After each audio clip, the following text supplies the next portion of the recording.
Bone Tomahawk is one of the most brutal and mesmerizing debut features in the genre of Western films that paved the way for S. Craig Zahler's future works. He carved out a perfect world that is silent and yet cuts deeper with its actions, screams, deaths, and even awkward conversations about reading books while in a bathtub. But what Zahler masters at is his way of avoiding exposition and indulging in details that could otherwise be avoided. Let's take a dive into a lot of questions that might have come to our minds while visiting the strange and gory world of Bone Tomahawk, and see if they will ever be answered. But before we go into our explanation, we have a very small request. If you like our content, please support us by subscribing to our channel. This is a small click for you, but for us it means a lot. Thank you. Let's begin.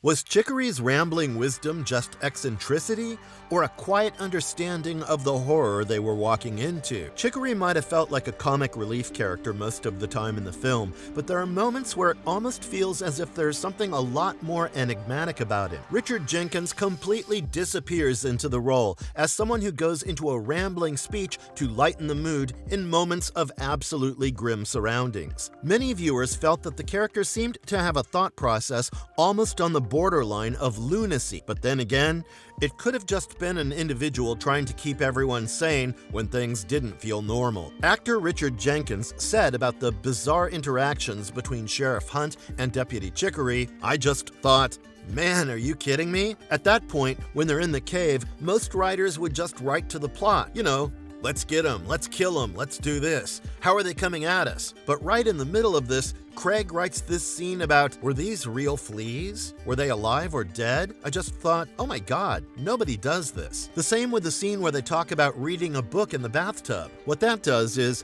it really shows you how much Chorys worships this sheriff, because he says, I bet you Mr. Brutder couldn't have thought of that. Kurt says, go to sleep, old man. Maybe it was just comic relief, or perhaps there was something that Chorys knew that we would never know. Gotta say, Chorys did end up being one of the favorite characters from the film.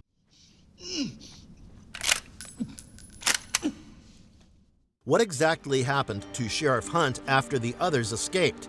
And did he survive longer than they thought? After that horrifying ending, where Arthur manages to come back to their rescue, Kurt Russell's character of Sheriff Hunt decides to stay back in the Troglodite cave with his shotgun wound and the massive injury on his stomach to finish what had started because these beings knew about this town. Arthur, Samantha, and Chorys escape while we hear the final gunshots from the cave, suggesting that Hunt had killed the remaining three. But some people have talked about how that sort of ending doesn't really make sense in the brutal world that Zahler has created in the film, and thus there are a lot of possibilities for what might have transpired. According to theories, some people have suggested that there's a chance that Hunt might have ended the suffering of the pregnant troglodyte women seen earlier in the film, and after realizing that existence is too cruel, there's a chance that he turned the last gunshot on himself after finishing the grim task. Zahler never clarifies Hunt's fate, but deliberately attempts to make us wonder what Chorys could have meant when he dropped that stone right around the end. Kurt Russell has a history of ambiguous endings to his movie characters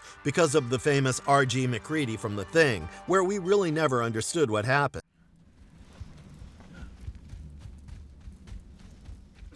Where did the troglodytes come from, and what buried history lies deeper in those caves than the film dares to show? The absence of any proper explanation of the troglodytes is a complete mystery, which adds to the film's terror and mystery. There are elements here and there that pop, and the audience gets a chance to piece their facts together based on them, but then there's nothing more than that. The caves that we witness and the system that these beings have indicate a lot more depth to them than just being cannibalistic, the aspect that becomes the prime focus once we witness their way of life. An important thing to note here is that the Western genre in Hollywood has always tended to treat the Native Americans as villains. Still, Zahler intentionally makes sure that the film completely strays away from any semblance of anything Native American here, and these beings aren't even based on any real tribe. The beings themselves were the main motivation for Zahler to make the film. As he has said, the troglodytes are wholly fictional creations. The other subgenres subgenre this film belongs in besides Western,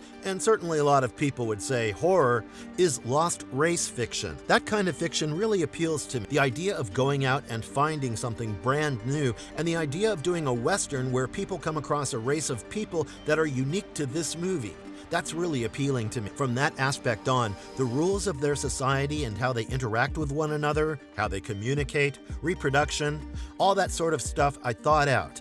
And there are a lot of hints and moments where I obviously didn't go out of my way to explain that stuff. In a way, we're glad that we didn't see a complete exposition dedicated to these beings because it leaves us with much food for thought. What did Brutder see in his past that made him so willing to walk into death with no hesitation? Brutder willingly walks towards death after receiving his first injury, even though he's well aware of Arthur, someone who, even after having that injury on his foot, made it all the way to save his wife. Even though it might feel like a cowardly move, there's some sort of deep-rooted aspect to this behavior associated with his traumatic and violent formative experience. He does talk about this past, but every time there's a mention, it's associated with all the death and misery that he has seen, whether it was he or his mother and sisters who were killed in front of him while he was just a child. However, no sympathy is evoked from these experiences. The man's identity is built around those experiences, and these experiences shape him into the person he has become. It becomes very clear when he says, "I'm the most educated man you've ever met, and I've killed more Indians than everyone else in the room combined." That's not a boast. That's a fact. In fact, even Zahler was shocked about the path that Matthew Fox took with the character. As he mentions, when we started having conversations about the character, and he and I had a lot of those, I saw how seriously he was taking the role and how much thought he was putting into every aspect. We would have discussions sometimes on whether 2 words should be a contraction or it was that level of detail. He took the character in a slightly darker direction than I had originally written. There's a whole film that could be dedicated to Brutder alone, and yet, it's good that Zahler didn't delve into that exposition bit.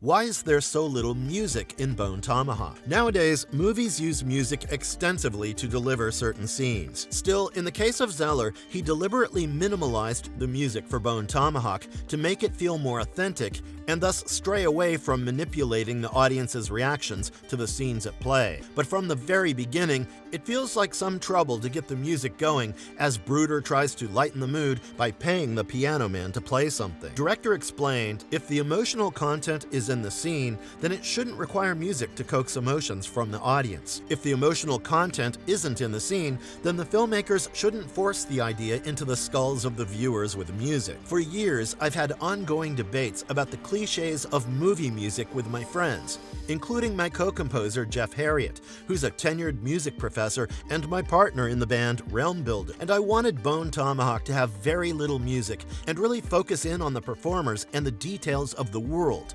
sonically and visually. As is, the movie has a little more music than I initially intended, and this is mainly due to some of the exterior locations not being as ominous looking as I had originally envisioned, so I put in some ambient drones to enrich the spaces. Plus, from the very beginning, a certain aspect of the music is associated with the troglodites, a technicality that the characters use for their own benefit later in the film. Why is the film's pacing so deliberate? There's the typical Jaws formula that Zahler uses in the film by keeping minimal appearances from the troglodites, but that ends up making the film feel very slow. We're made to invest in characters and their town, Bright Hope, even though there's hardly anything to make us aware of the city. Building these aspects helps us invest in them. Thus, when the action happens, we feel like it matters and that we've spent some time with all of them. But the pacing actually fills in more questions associated with the characters and the world, particularly the arc of these individuals and what happened to the other townsfolk. How did the troglodytes develop their language? The troglodytes had developed their language to communicate through a physical adaptation that altered their vocal capabilities. They communicate via whistling to each other,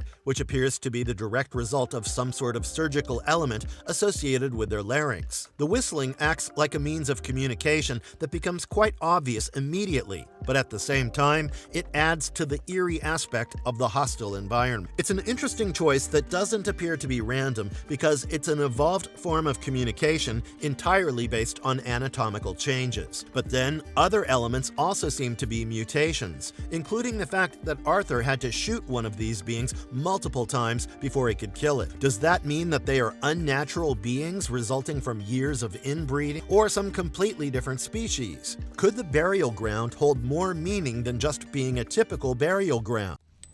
Arthur! There's one in here with a... Did the characters' experiences prepare them for the horrors they faced, or were they hopelessly outmatched by a force far beyond their understanding? Each character had a lot to tell apart from being people who had come together for a journey that would be more dangerous than they had anticipated. But somehow, Zahler manages to only hint at these arcs of the characters without delving too deeply into them. And yet, it manages to give us enough to care for the characters and anticipate their fates. Even after all that, we're left wondering if there's a chance that these characters had some past occurrences that had actually prepared them to go on this absolutely brutal adventure. It's entirely about how the director developed these characters. As Zahler stated, "I write strong characters even though screenwriting 101 and all the generic garbage that comes up tells you that all your characters have to have an arc and very clear experiences. For me, I tend to write very strong characters, so they're not going through experiences and dramatically changing their views because of it, but they are changing their relationships with one another. That is something I'm interested in exploring."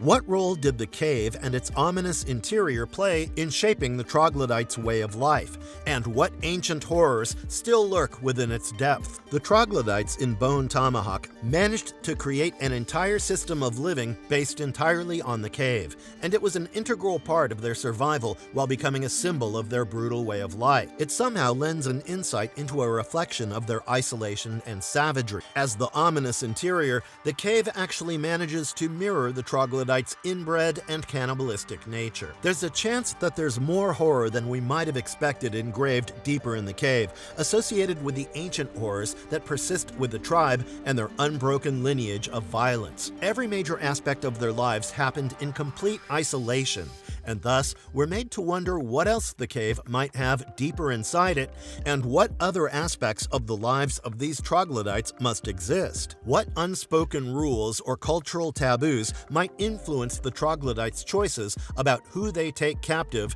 versus who they kill outright. Once the troglodytes make it into the town, they're first discovered by the black stable boy Buford, and he's killed instantly, even though a question is raised in the film later when someone asks about why the troglodytes didn't take Buford. In contrast, the others, including Samantha, Nick, and Purvis, were captured. There's no explanation about anything that could explain this particular behavior, and Zahler hasn't even talked about this particular element from the film in his interview. The fact that they chose not to take Buford for consumption might be associated with their distinction or bias in the selection process. Still, in the absence of confirmation from the director, it cannot be suggested that any racial implication was made here. Marvelous verdict. Bone Tomahawk is probably one of the most underrated films. It fills itself with great characters while following a storytelling technique that doesn't indulge in other aspects. While it does have its sense of humor with the presence of a comic relief character, it doesn't entirely depend on that. Since then, Zahler has delivered some amazing films with interesting character journeys, and it's become clearer that his movies are more about his characters than the journey they go on. The characters fill these worlds with their behavior and persona, and make for a tight plot that doesn't hinder the flow of the narrative. And if you liked our content, don't forget to leave a like and subscribe to us if you haven't already. Have a good one and be safe. Thanks, everyone.